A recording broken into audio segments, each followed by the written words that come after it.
오늘 읽기 전할 말씀 마가복음 1장 1절에서 8절까지 말씀입니다. 신약성 52쪽입니다. 마가복음 1장 1절에서 8절까지의 말씀입니다. 마가복음 1장 1절에서 8절까지 말씀을 우리 같이 한 목소리를 읽겠습니다. 하나님의 아들 예수 그리스도의 복음의 시작이라. 선지자 이사야 그래 보라, 내가 내 사자를 내 앞에 보내노니 그가 내 길을 준비하리라. 광야에 외치는 자의 소리가 있어 이르되 너희는 주의 길을 준비하라. 그의 오실 길을 곧게 하라. 기록된 것과 같이 세례 요한이 광야에 이르러 죄 사함을 받게 하는 회개의 세례를 전파하니 온 유대 지방과 예루살렘 사람이 다 나아가 자기의 죄를 자복하고 요단강에서 그에게 세례를 받더라. 요한은 낙타털 옷을 입고 허리에 가죽띠를 띠고 메뚜기와 석청을 먹더라. 그가 전파하여 이르되 나보다 능력 많으신 이가 내 뒤에 오시나니 나는 굽혀 그의 신발끈을 풀기도 감당하지 못하겠노라.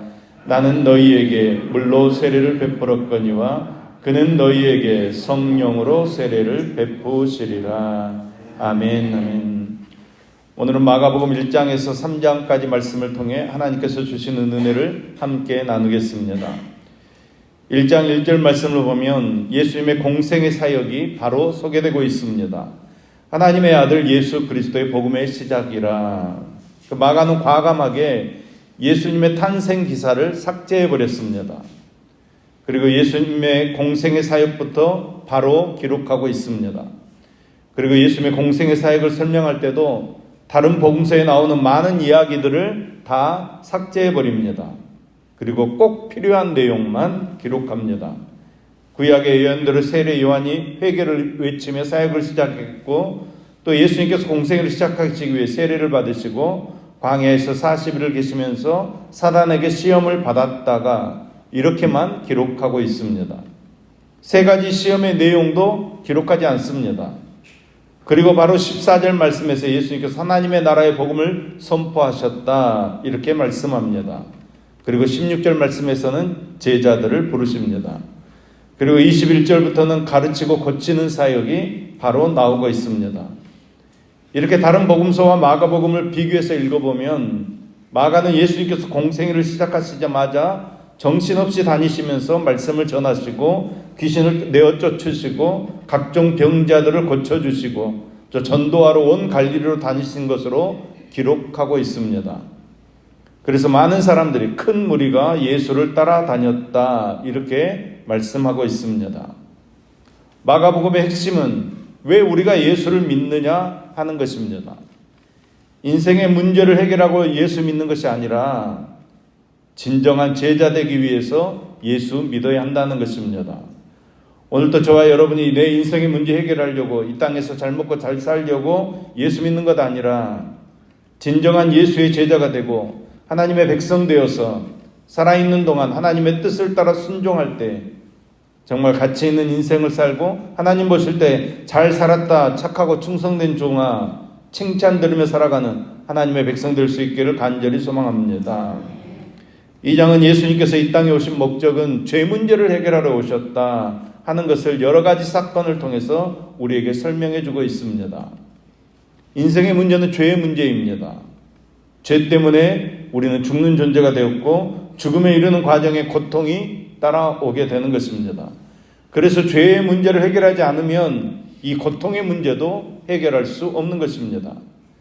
그래서 인간들은 스스로 이 죄 문제를 해결하려고 만들어낸 것이 종교라는 것입니다.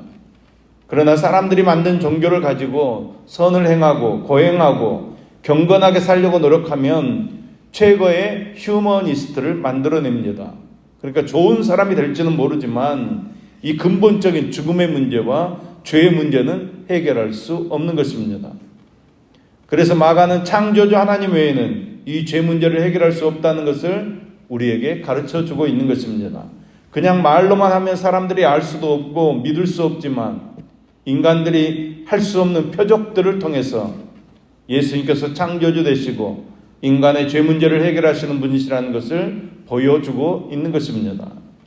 먼저 중풍병자를 고치신 사건이고 또 세관에서 세리마태를 부르시고 세리와 죄인들과 함께 식사를 하신 사건입니다.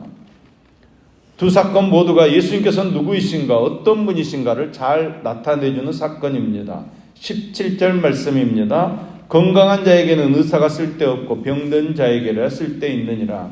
나는 의인을 부르러 온 것이 아니요 죄인을 부르러 왔노라. 아멘. 하나님께서는 자기가 죄인인 줄을 알고 회개하는 자들에게 은혜를 베풀어 주시는 것입니다. 상한 심령, 회개하는 마음으로 주님 앞에 나아가는 사람들은 누구나 주님의 그 따뜻한 치유의 손길과 또 친구로 품어주시고 제자 삼아주시는 주님의 부르심을 경험할 수 있는 것입니다. 그리고 이어지는 사건은 금식에 대한 논쟁과 안식일의 밀이삭을 자른 사건입니다. 예수님께서는 인간의 생명과 직결된 직접적인 필요가 단순한 의식 규범과 형식적인 종교 행위보다 우선한다는 것을 분명히 선언하십니다. 주님을 고발하고 있는 바리새인들을 향해서 구약에 기록된 다윗의 일을 읽고 그 의미를 진정으로 파악하고 있느냐, 올바로 이해하고 있느냐, 이렇게 반문하십니다. 생명의 중요성보다 이 종교적인 틀에 매여 있는 바리새인들을 향해서 예수님께서는 안식일의 목적은 사람을 가두려는 것이 아니다, 사람을 구원하려고 하는 데 있는 것이다 강조하고 있는 것입니다. 여러분, 우리가 하나님의 말씀 안에 있는 것은 우리가 하나님의 사람 되기 위해서 있는 것입니다. 말씀을 얼마나 잘 지키느냐, 잘 지키지 못하느냐, 그것은 중요한 문제가 아닙니다. 여러분, 우리가 하나님의 사람으로 올바로 서 있어야 합니다. 하나님을 소망하고 하나님 의지하며 하나님만 바라보는 저와 여러분 되기를 소망합니다. 3장은 복음에 어떻게 반응하는가에 관한 이야기입니다. 1절에서 6절까지 말씀은 2장에 이어서 안식일에 관한 논쟁입니다. 예수님께서는 안식일에 한쪽 손이 마른 사람을 보고 고치시려고 하고 있습니다. 그런데 그것을 바리새인들이 보고 있습니다. 4절 말씀입니다. 안식일에 선을 행하는 것과 악을 행하는 것, 생명을 구하는 것과 죽이는 것, 어느 것이 옳으냐. 바리새인들은 잠잠히 그러나 속으로는 썩을 대로 썩은 완악함으로 인해서 굳은 마음을 품습니다. 아, 저 사람 나쁜 사람이다. 저 사람 율법을 범하는 사람이다. 그 결과 바리새인들은 예수를 죽이고자 의논합니다. 6절 말씀입니다. 바리새인들이 나가서 헤롯 왕과 함께 어떻게 하여 예수를 죽일까 의논함이라. 종교적 정결함과 극단적 도덕성으로 그들의 정체성을 지켜왔던 바리새인들이 지금까지 그토록 경멸해왔던 헤롯 왕과 연합해서 예수 그리스도를 통한 복음과 하나님의 나라를 거절하고 있는 것입니다.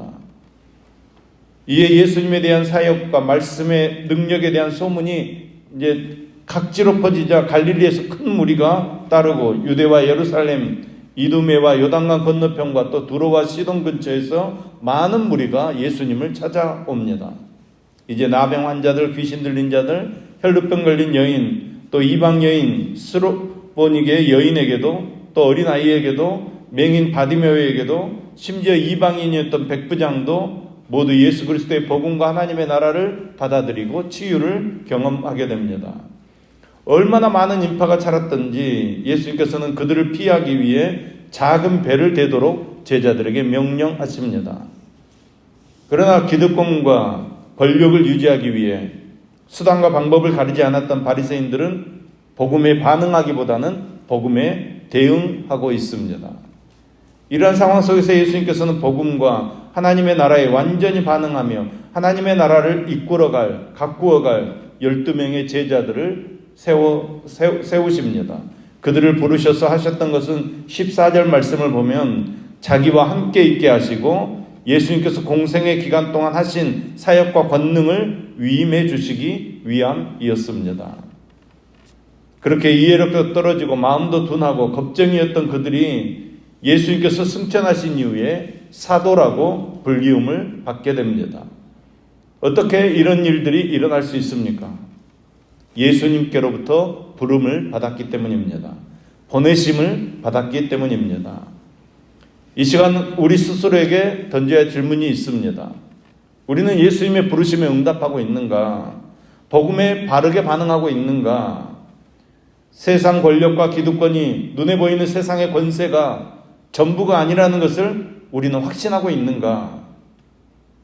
여러분, 그런 확신이 있다면, 그런 믿음이 있다면 우리는 이 땅의 삶을 제자답게 살아가야 합니다.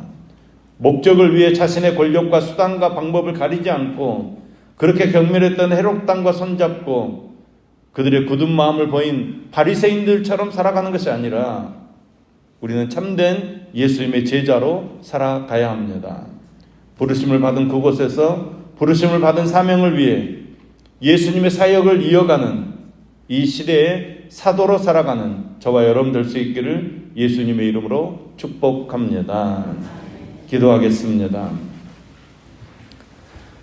하나님 아버지, 권력과 기득권을 위해 수단과 방법을 가리지 않는 종교인들이 참으로 많습니다. 이러한 시도 속에서 어떻게 복음을 살아내야 할지 막막합니다. 어떻게 제자로 살아야 할지, 부르심을 받은 사도로 어떻게 살아야 할지 우리는 알지 못합니다. 예수님께서 제자들을 부르셨다는 사실, 이것이 얼마나 큰 은혜인지를 잊지 않게 하여 주시옵소서.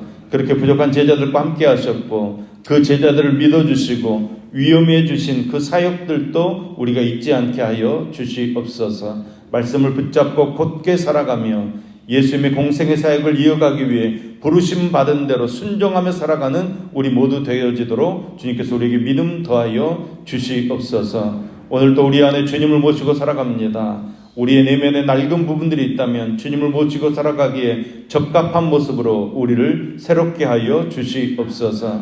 비록 우리 앞을 가로막는 장애물이 있을지라도 난관을 극복하고 주님 앞에 나아가게 하시며 일어나 걸어가라 하시는 능력을 힘입어 승리의 삶을 살아가도록 붙들어 주시옵소서. 어떤 상황 속에서도 성령님께서 우리와 함께 계심을 의심하지 않고 성령으로 말미암아 더욱더 최선을 다할 수 있도록 도와주시옵소서. 이 아침에 늘 천만 연금 드리는 임기영 청년, 임상훈 청년, 강영계, 강일호의 손길을 흠양하여 주시옵소서. 하늘이 귀하고 신령한 것으로 채우시어서 삶이 은혜로 더 풍성해지도록 역사하여 주시옵소서. 오늘 생일 맞은 윤정희 권사님을 기억하여 주옵소서. 자녀들 건강하게 지켜주시며 가족 모두 건강하도록 보호해 주시옵소서. 서은영 집사님을 기억하여 주시옵소서. 하나님만 바라볼 수 있는 믿음을 주시며 생각과 마음이 입술을 통해 나아갈 때 사랑으로 전달될 수 있도록 입들을 붙들어 주시며 자녀들이 하나님을 알고 하나님을 의지하면서 믿음으로 감사하며 살아가도록 도와주시옵소서. 우리 안정현 집사님을 기억하여 주시옵소서. 항상 기뻐하고 쉬지 말고 기도하며 범사에 감사하는 참된 신앙인 되어지도록 이끌어 주시며 아들 인생의 크론병과 우울증을 치료하여 주시어서 대학생활 잘 감당할 수 있도록 함께하여 주시옵소서. 하나님, 오늘도 우리의 삶의 순간순간을 하나님께서 인도해 주시며 권능으로 함께하여 주시옵소서. 예수님의 이름으로 기도합니다. 아멘.